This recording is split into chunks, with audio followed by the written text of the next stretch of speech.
a cada dia que passa e conforme o confinamento imposto por João Dória vai seguindo em todo o estado de São Paulo, mais prefeitos se unem para adotar medidas contrárias às que são definidas pelo governador. Na última semana, o tucano já havia sido alvo de críticas de políticos espalhados pelo interior e pela região do Grande ABC.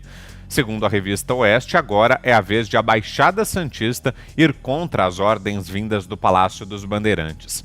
Nesta quinta-feira, o Conselho de Desenvolvimento da Região Metropolitana da Baixada Santista, CONDESB, se reuniu. O encontro, que contou com as presenças dos 9 prefeitos das cidades que compõem o movimento, serviu para acertar algumas deliberações. O grupo discorda, por exemplo, da decisão de Dória de manter a Baixada Santista dentro do alerta vermelho.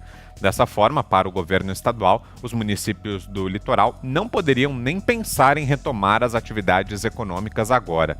Presidente do CONDESB e prefeito de Santos, Paulo Alexandre Barbosa, discorda da atual posição do governo estadual contra a flexibilização dos negócios na região. O prefeito diz o seguinte, abro aspas, desde a semana passada, nós estamos demonstrando para o governo do estado que a Baixada Santista se encontra na fase laranja desse plano através de números da ciência exata, que é a matemática, não por meio de avaliações políticas ou achismo dos prefeitos. Declaração essa do prefeito de Santos. Ô Fiuza, e é bem parecido o diagnóstico que ele faz com o do prefeito de Marília, o Daniel Alonso, que conversou com a gente com exclusividade aqui com os Pingos nos Is nessa semana. O prefeito de Marília, assim como o de Santos, reclama que a classificação do governo do estado foi equivocada, que a cidade deveria estar à frente nesse plano de fases aí definido pelo Dória. Fiuza.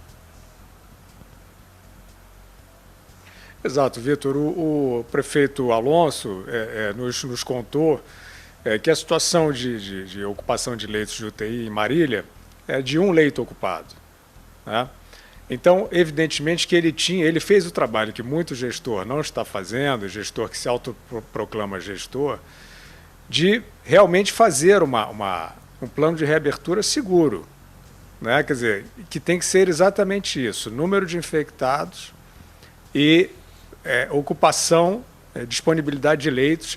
O Marília tem um hospital de emergência pronto e equipado, não fantasma, como alguns estão aparecendo por aí, à espera, né, caso haja um repique, caso haja uma segunda onda ou uma primeira onda, porque lá não chegou a haver uma grande primeira onda, ele tem como receber, ele tem como refluir do plano dele, né? Olha, estamos abrindo aqui, vamos supor, não lembro exatamente os percentuais, mas vamos supor que seja 40% de ocupação em estabelecimentos de alimentação, tipo restaurante e tal, né?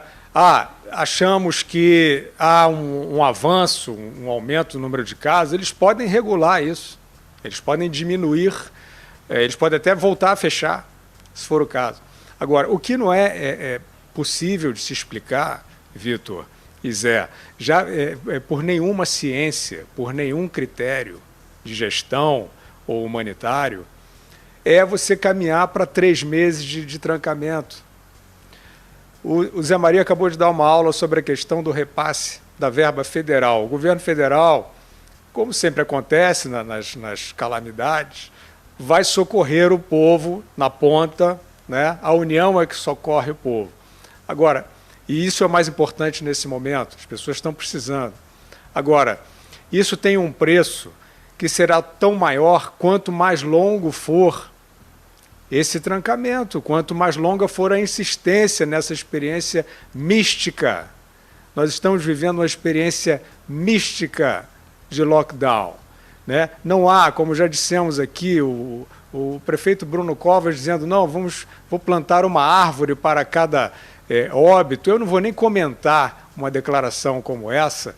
Agora, o prefeito Covas, você vai ficar conhecido como o prefeito que soldou porta de comércio na cidade que é a locomotiva do Brasil.